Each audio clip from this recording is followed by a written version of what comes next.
Hello everyone and welcome to the channel Rainbow Let's Learn Classes. So student, today in this video we are going to do discuss Sangam period. Okay, जैसे कि आपको screen पर नज़र आ रहा है student, हम discuss करने वाले हैं संगम पीरियड को. जैसे कि आप सभी को पता है स्टूडेंट, हम संगम पीरियड डिस्कस कर रहे हैं. मैं आपको 5 क्वेश्चन की सीरीज़ हर बार लेकर के आ रही हूँ. जैसे कि आपको आपके स्क्रीन पर स्टूडेंट नज़र आ रहा है चोल, चेर और पांडे. क्या नज़र आ रहा है स्टूडेंट? देखिए, मैं आपको दिखाती हूँ हाईलाइटिंग के द्वारा. देखिए, ये दिखाई दे रहा है आपको चोल, जो कि राजचिन्ह था किसका? चोलों का. टाइगर चीता था. और बात की जाए पांडे की, तो पांडे का जो राजचिन्ह था उसका नाम क्या था? मछली. ठीक है. और चेर का जो राजचिन्ह था स्टूडेंट, वो क्या था? धनुष. ठीक है. बार बार स्क्रीन पर लाने का मेरा मकसद यहाँ पे सिर्फ इतना ही है ताकि आप इमेजेस के द्वारा अपनी लर्निंग को बेहतर कर पाएँ. ओके, क्योंकि मैं इमेजेस के द्वारा पढ़ा हुआ माइंड के अंदर स्टेबल रहता है एक लॉन्ग टाइम तक. ओके, तो चलिए हम 5 क्वेश्चन की सीरीज़ को लेकर के आएँ. तो देखेंगे 5 क्वेश्चन की सीरीज़ को. Let's get started. Question number 31. Okay, question number 31 को हम देखेंगे. ठीक है. देखिए, इस तरह से क्वेश्चन पूछा जाता है कि दक्षिण भारत में कौन सी ऐसा साम्राज्य था जो त्रिकोणीय रूप में व्यवस्थित था? तो उसका नाम क्या था स्टूडेंट? पांडे. ठीक है. यहाँ पर इमेजेस के द्वारा पढ़ाने का मकसद सिर्फ इतना ही है कि आपके माइंड के अंदर जो भी लर्निंग करवाई जा रही है स्टूडेंट, वो आपके माइंड के अंदर एक लॉन्ग टाइम तक जो है क्या रहे? स्टेबल रहे. ओके, क्वेश्चन नंबर 31 आपकी स्क्रीन पर है, जैसा कि आपको नज़र आ रहा है. Question number 31. देखिए, क्वेश्चन नंबर 31. ठीक है. इससे पहले स्टूडेंट, अगर हम बात करें क्वेश्चन नंबर 30 की, तो हम उसको भी अपने माइंड में रिकॉल कर लेंगे. 31 में हमने हमारा जो क्वेश्चन था, एक बार हम देखेंगे हमने क्या क्या चीज़ पढ़ी थी क्वेश्चन नंबर 31 के अंदर. जगमोहन. क्या पढ़ा था स्टूडेंट? हमने पढ़ा था इसके अंदर जगमोहन. ठीक है. जगमोहन किसको कहा जाता था?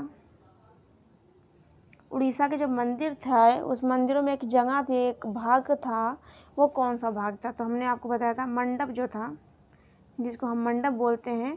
और दक्षिण भारत की बात की जाए, जो उड़ीसा के मंदिर जो थे, तो मंडप को उस वहाँ पर जो है लोग क्या कहते थे? जगमोहन. क्या कहते थे स्टूडेंट? जगमोहन कहा करते थे. ठीक है. इसके साथ साथ एक क्या था? गर्भगृह, जिसे हम साधारण भाषा में क्या बोलते हैं? तहखाना बोला करते हैं, उर्दू लैंग्वेज में तहखाना. ठीक है. और उसको बोलते हैं गोडाउन. गोडाउन बोलते हैं. ठीक है. इसको तहखाना और गोडाउन एक ही होता है. और ये गर्भगृह जो होता है उसको हिंदी में बोलते हैं. ठीक है. जो गर्भगृह जो था उसको क्या बोला करते थे? देखिए एक बार, उसको बोला करते थे देबुल. क्या बोला करते थे स्टूडेंट? उसको कहा करते थे देबुल. ठीक है. और जो तोरण जो था, तोरण, देखिए इस तरह के नाम हैं जो आपने इमेज भी नहीं किए होंगे. इमेजेस आपके माइंड के अंदर इस तरह की इमेजेस भी नहीं आई होंगी. ठीक है. आपने इमेजिन भी नहीं किया होगा इस तरह के नामों को. नाम भी ऐसे लगेगा जैसे कि जगमोहन किसी मेल का नाम है, किसी आदमी का नाम है. जैसे कि इसमें नज़र आ रहा है, क्या नज़र आ रहा है स्टूडेंट? तोरण. ठीक है. तो तोरण की यदि बात की जाए, तो तोरण क्या था? द्वार था. इसे बोला करते तोरण द्वार. देखिए एक बार, तोरण द्वार हुआ करता था ये. इस तोरण द्वार को जो है क्या बोला करते थे? गोपुरम. गोपुरम.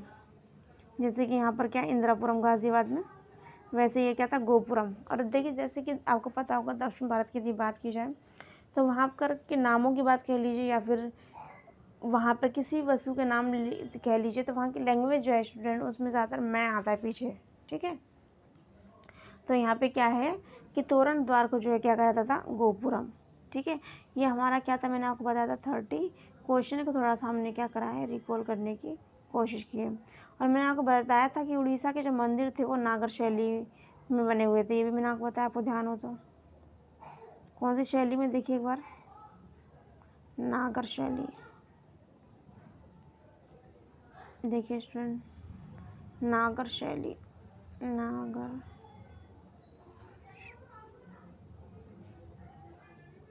क्या स्टूडेंट? नागर शैली. ठीक है. नागर शैली में क्या थे? उड़ीसा के बने हुए मंदिर, उड़ीसा के जो मंदिर थे, उड़ीसा के जो मंदिर थे स्टूडेंट, वो किस बने हुए थे? नागर शैली में। ठीक है, आगे चलेंगे क्वेश्चन नंबर 31 जो आपकी स्क्रीन पर है। देखिए हम क्या करेंगे, 31 क्वेश्चन को माइंड में पहले हम पढ़ेंगे, फाइंड आउट करेंगे राइट आंसर को। ओके, देखिए क्वेश्चन नंबर 31 आपकी स्क्रीन पर है। क्या लिखा हुआ है? महान जैन विद्वान, महान जैन विद्वान जिनका नाम इन्होंने यहाँ पे क्या बताया हुआ है स्टूडेंट? हेमचंद्र। क्या बताया स्टूडेंट? हेमचंद्र। आगे देखिए क्या लिखा हुआ है? किसकी सभा को जो है अलंकृत किया करते थे? ऑप्शन की बात की जाए तो पहला ऑप्शन क्या लिखा हुआ? कुमारपाल। बी में लिखा हुआ चंद्रगुप्त द्वितीय। सी में लिखा विद्याधर और डी में लिखा हुआ जयसिंह सिद्धराज। तो क्वेश्चन नंबर 31 के यदि हम राइट आंसर को हम देखें तो इसका राइट आंसर स्टूडेंट क्या होगा? कुमारपाल। क्या होगा स्टूडेंट? कुमारपाल जो थे क्या थे? महान जैन विद्वान हेमचंद्र की सभा को जो है क्या करते थे? अलंकृत क्या करते थे? कुमारपाल। ठीक है, एक्सप्लेनेशन के द्वारा एक बार समझने की हम कोशिश करेंगे। कुमारपाल जिनका शासनकाल मैंने बताया हुआ है 1143 से 1172 के समय में जैन धर्म की क्या हुई? प्रोग्रेस हुआ, जैन धर्म की उन्नति हुई। उसने प्रसिद्ध जैन विद्वान हेमचंद्र को राजकीय संरक्षण प्रदान किया। किसने स्टूडेंट? कुमारपाल ने। ठीक है, आगे यहाँ पे इन्होंने बताया हुआ है कि किस तरीके से। देखिए कई बार ऐसा होता है कि जब जैसे एग्ज़ाम होता है तो काफ़ी सारे बच्चे जो हैं राइट आंसर को जो टिक कर देते हैं, लेकिन कई बार ऐसा होता है बोर्ड से जो क्वेश्चंस आज स्टूडेंट आते हैं वो कैसे आ जाते हैं? कई बार रॉन्ग आते हैं। ठीक है, फिर दोबारा से क्या होता है कि मॉडिफाई किया जाती है उसको, क्वेश्चन को, फिर उस पर जो नंबर स्टूडेंट सभी को जो है इक्वल मिलते हैं। ठीक है, ऐसा भी होता है। देखिए इसमें यहाँ पे क्या बताया हुआ है कि उत्तर प्रदेश माध्यमिक शिक्षा सेवा चयन बोर्ड ने अपने प्रारंभिक उत्तर कुंजी में इस प्रश्न का जो विकल्प जो है वो डी माना है। डी एक बार देख लेंगे, ऑप्शन कौन सा है? डी, यानी कि जयसिंह सिद्धराज। डी को माना था किसने? यहाँ पे किसकी बात हो रही है? बोर्ड ने माना था। लेकिन इसका राइट आंसर जो था, यदि हम बुकों को पढ़ेंगे, जितनी भी हिस्ट्री की बुक उठा के देखेंगे तो उसमें राइट आंसर कुमारपाल है। अब बोर्ड ने किसको माना? जयसिंह को माना। तो जयसिंह को माना, लेकिन बाद में जो संशोधित उत्तर पुस्तिका जो आई थी, उत्तर कुंजी जो आई थी, इसमें फिर इसका आंसर जो है क्या माना गया? ए माना गया। यानी कि जिन लोगों ने राइट आंसर पहले किया था, ठीक है, तो वो तब भी ठीक थे, और दोबारा जो कुंजी जो है, जो आंसर की जो है वो कैसे मॉडिफाई होकर के आई, तो तब भी आंसर जो है ना किसको ठीक माना गया? ए को माना गया। तो आपको क्या करना है? राइट ही लर्न करना है। ठीक है, क्योंकि राइट पे ही नंबर मिलेंगे। ठीक है, आगे देखिए क्वेश्चन नंबर हमारे पास आगे हमारे पास क्वेश्चन कौन सा है? 32। देखिए एक बार क्वेश्चन नंबर 32। क्वेश्चन नंबर 32 आपकी स्क्रीन पर है। देखिए स्टूडेंट क्या लिखा हुआ है? चोल के शासकों की महानता। चोल के, ये वाइट कलर अपना हो जाता है भाई, दिक्कत करता है कभी कभी। देखिए क्या लिखा है? चोल के शासकों की महानता किस कार्य पर आधारित थी? मतलब चोल वंश के शासक थे वो महान क्यों कहलाए गए? कौन सी ऐसी उनकी कार्य पद्धति थी? कौन सा ऐसा उनका एडमिनिस्ट्रेशन था जो काफ़ी उनके जो वंश को जो है ना काफ़ी और लोगों से जो है और वंशों से जो है अलग करता है। ठीक है, देखिए हम ऑप्शन को हम पहले पढ़ेंगे। क्या लिखा? कलाकृतियों पर या फिर श्रेष्ठ शासन व्यवस्था पर के आधार पर उनकी महानता को कहा जाता है, या फिर सार्वजनिक निर्माण, या फिर सैन्य व्यवस्था। तो देखिए सबसे ज़्यादा अगर श्रेष्ठ शासन व्यवस्था होगी तो उसका जो लाभ है वो जनता को मिलेगा। जो जनता खुश रहेगी तो उसी वंश को, उसी शासक को क्या कहा जाएगा? श्रेष्ठ कहा जाएगा। तो यहाँ पे क्या आएगा? श्रेष्ठ शासन व्यवस्था। तो इसमें हमें ज़्यादा कोई लर्न करने की ज़रूरत नहीं, हम इसको कैसे कर सकते हैं? थोड़ा लॉजिक लगा करके राइट आंसर को हम फाइंड कर सकते हैं। एक्सप्लेनेशन के द्वारा भी हम समझने की कोशिश करेंगे। चोल संस्कृति, चोल संस्कृति का सर्वाधिक महत्वपूर्ण पक्ष उसकी शासन व्यवस्था है। चोल सम्राटों की विशिष्ट शासन व्यवस्था में प्रबल केंद्रीय नियंत्रण के साथ ही सुदृढ़ स्थानीय स्वायत्ता, जिसे इन्होंने लोकल ऑटोनॉमी भी कहा है। ठीक है, मतलब जब जनता ही खुश नहीं होगी तो वहाँ की शासन व्यवस्था किस तरीके से दुरुस्त या फिर श्रेष्ठ कहलाएगी। ठीक है, तो इसलिए इसका 32 का राइट आंसर स्टूडेंट हमारा क्या बना? बी। आगे चलते हैं क्वेश्चन नंबर 33 पर। क्वेश्चन नंबर 33 स्टूडेंट आपकी स्क्रीन पर है। 33 देखिए, 33 पे देखिए, यहाँ पे इन्होंने थोड़ी सी एक्सप्लेनेशन दी, इसको हम क्या करेंगे, रीड करेंगे, क्योंकि ये सभी explanation exam point of view से बहुत ज़्यादा इंपॉर्टेंट रहने वाली है। क्या लिखा, चोल शासक अपना राज्याभिषेक, देखिए एक बार,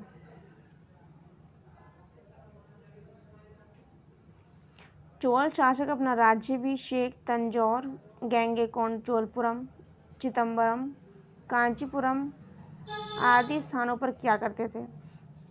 मैंने आपको बताया था स्टूडेंट, जो चोल जो हैं उनका राजकीय जो चिन्ह जो है वो क्या है, बाघ, ठीक है, बाघ है उनका राजकीय चिन्ह, ठीक है। मैंने आपको बताया था राजेंद्र चोल, क्या स्टूडेंट, राजेंद्र चोल, मैंने बताया था राजेंद्र चोल का जो दूसरा नाम था, बताइए क्या था, राजेंद्र प्रथम। राजेंद्र चोल का अन्य नाम जो था राजेंद्र प्रथम भी था। मैंने आपको बताया था राजेंद्र चोल ने एक नरेश थे महिपाल को जो है इन्होंने क्या किया था, पराजित किया था, हराया था। इसके बाद में इन्होंने एक उपाधि धारण की थी। उस उपाधि के नाम की बात की जाए तो उपाधि जो थी वो कौन सी थी, जो इन्होंने उपाधि धारण की थी स्टूडेंट, बताइए क्या था उसका नाम, उपाधि का नाम क्या था। यदि आपने मेरी प्रीवियस वीडियो देखी तब आप आसानी से बता देंगे उसका नाम क्या था, उपाधि का नाम बताइए क्या था, बताइए क्या नाम था स्टूडेंट, गंगैकोंड। क्या नाम था स्टूडेंट, गंगैकोंड नाम की जो है उपाधि धारण किसने की थी स्टूडेंट, राजेंद्र प्रथम ने, जब इन्होंने महिपाल को हराया था, ठीक है। तो इन्होंने एक, मैंने आपको बताया था कि कावेरी नदी के तट पर, क्या स्टूडेंट, मैंने आपको बताया था कावेरी नदी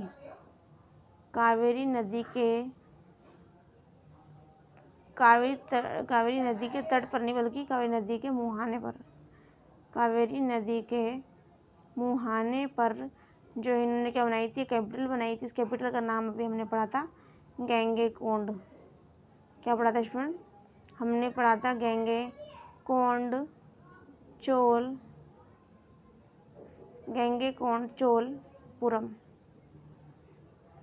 गंगैकोंड चोलपुरम नाम की क्या थी स्टूडेंट, कैपिटल बनाई थी किसने, राजेंद्र प्रथम या फिर राजेंद्र चोल को कहा जाए, ठीक है। एक बार दोबारा से पढ़ लें इसको, हम देखेंगे। देखिए स्टूडेंट,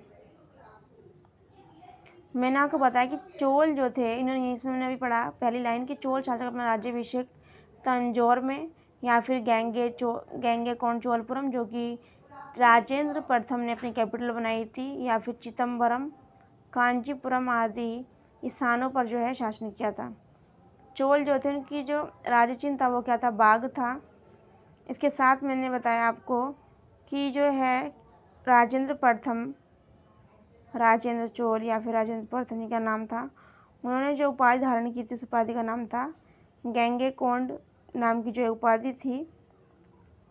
फिर मैंने आपको बताया कि राजेंद्र प्रथम या फिर राजेंद्र चोल, जिन्होंने महिपाल जो थे, क्या थे, नरेश थे, उनको क्या करा था, इन्होंने पराजित किया था। इसके बाद में इन्होंने एक उपाधि धारण की थी, उस उपाधि का नाम, जो राजधानी बनाई गई उससे ही क्या था, मिलता जुलता नाम था, उसका नाम क्या था, गंगैकोंड चोलपुरम। क्या था, गंगैकोंड चोलपुरम नाम था इनकी कैपिटल का। बात की जाए इस कैपिटल के बारे में, तो ये कैपिटल है तो कहाँ बनी थी, तो कावेरी नदी के कहाँ बनी थी, मुहाने पर, कावेरी नदी के कहाँ पर, मुहाने पर बनी थी, ठीक है। आगे देखेंगे, आप चाहें तो इसका स्क्रीनशॉट भी ले सकते हैं।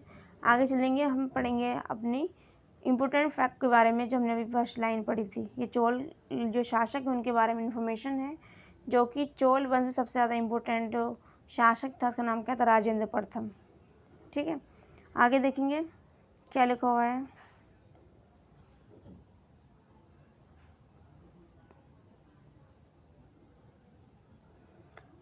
चोल शासक अपना राज्याभिषेक तंजौर, गंगैकोंड चोलपुरम, चिदम्बरम, कांचीपुरम आदि स्थानों पर क्या करते थे, चोल प्रशासन में एक सुविस्तृत अधिकारी तंत्र जिसको क्या कहा जाता था, ब्यूरोक्रेसी था।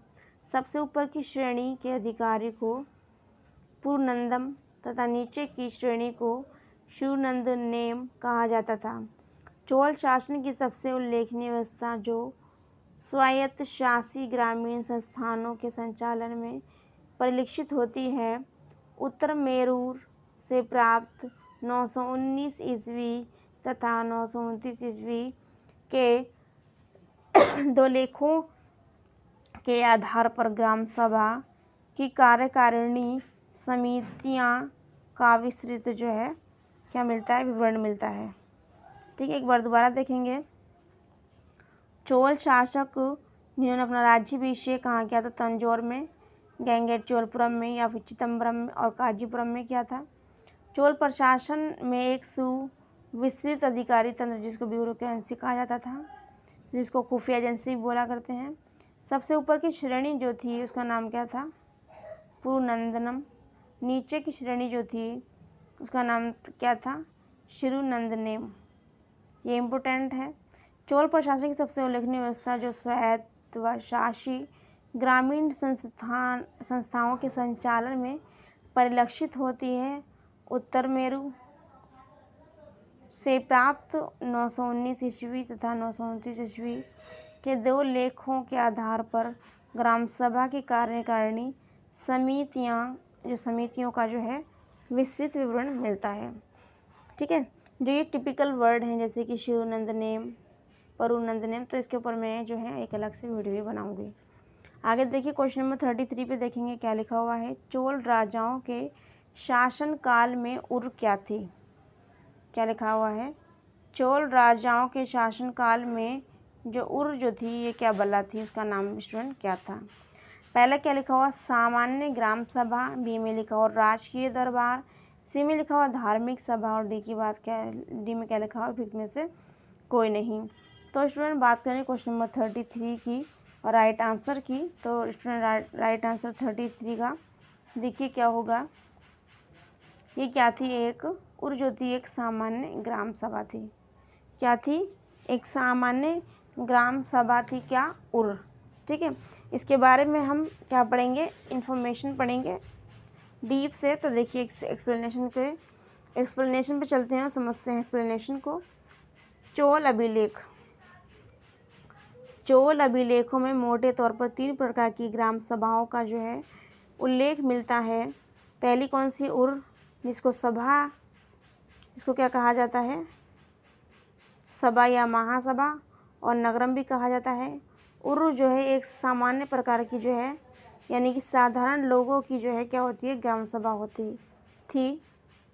ठीक है, उर की कार्यकारिणी समिति को आलूगणम कहा जाता था। क्या कहा जाता था, आलूगणम। देखिए जो टिपिकल वर्ड जो है इनके ऊपर मैं एक छोटी सी जो है वेरी शॉर्ट क्वेश्चन के तरीके से एक सीरीज़ लेके आऊँगी। उसमें करीब 100 क्वेश्चन या 50 क्वेश्चन की सीरीज़ हम हर सैटरडे में करेंगे। ठीक है, आगे इम्पोर्टेंट फैक्ट में देखिए, हम दोबारा से इसको रीड कर लेंगे क्योंकि इम्पोर्टेंट है। क्या कहा गया है, चोल अभिलेखों में मोटे तौर पर 3 प्रकार की ग्राम सभाओं का जो है उल्लेख है। पहली कौन सी, उर। ठीक है, उसके बाद में उर को क्या कहा गया है, सभा या महासभा और नगरम। यानी कि उर को क्या कहा गया, सभा कहा गया है, उसको महासभा भी कह सकते हैं, और नगरम। ठीक है, उर जो थी एक प्रकार की साधारण लोगों की क्या थी, सभा थी, ग्राम सभा थी। उर की कार्यकारिणी समिति को, मतलब जो गांव की जो कार्य करने वाली जो समिति थी, एक तो आम जनता थी, और जो कार्य करने वाली समिति थी उस समिति को आलूगणम कहा गया, आलूगणम कहा गया। ठीक है, इम्पोर्टेंट फैक्ट में क्या लिखा हुआ, सभा जिसका दूसरा नाम क्या दिया इन्होंने, सभा। महासभा गांव के विद्वान ब्राह्मणों की सभा थी। सभा महासभा क्या थी, गांव के विद्वानों की महासभा थी। जबकि जो उर जो थी वो क्या थी, साधारण लोगों की सभा। आगे क्या लिखा हुआ, अग्रहार ग्रामों में होती थी। ऐसे ग्रामों को ब्रहादेव अथवा मंगलम भी कहा जाता था। गांव की गतिविधियों को देखरेख जो है महासभा की कार्यकारिणी समिति करती थी, जिसे वारियम कहा जाता था। क्या कहा जाता था, वारियम। जो इम्पोर्टेंट वर्ड है उनको मैं अंडरलाइन कर देती हूँ, वारियम। ठीक है, ब्रहादेव मंगलम, ठीक है, अग्रहार ग्रामम, ठीक है। आगे क्या लिखा हुआ है, आगे देखिए क्या लिखा हुआ है। सामान्यतः वरीयम के सदस्यों की कार्य की अवधि जो है 3 वर्ष हुआ करती थी।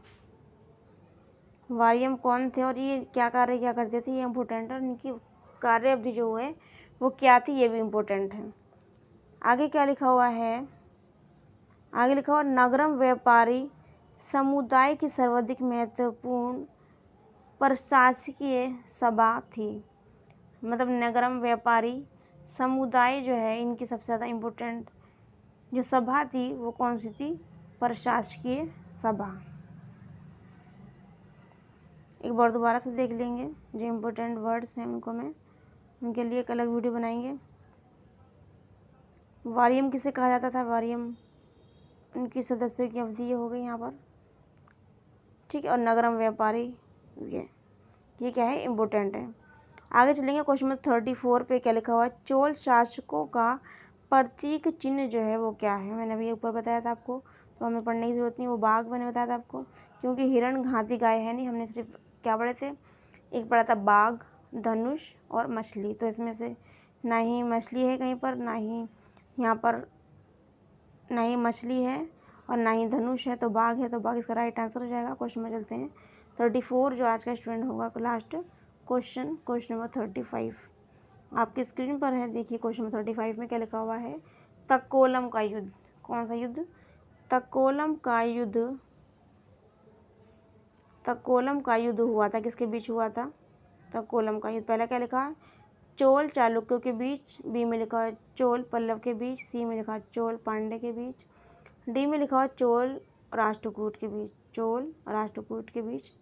क्वेश्चन नंबर 35 के यदि हम राइट आंसर को देखें तो राइट आंसर स्टूडेंट क्या होगा इसका, चोल और राष्ट्रकूटों के बीच, चोल और राष्ट्रकूटों के बीच में तक्कोलम का युद्ध हुआ। एक बार देखें एक्सप्लेनेशन के जरिए।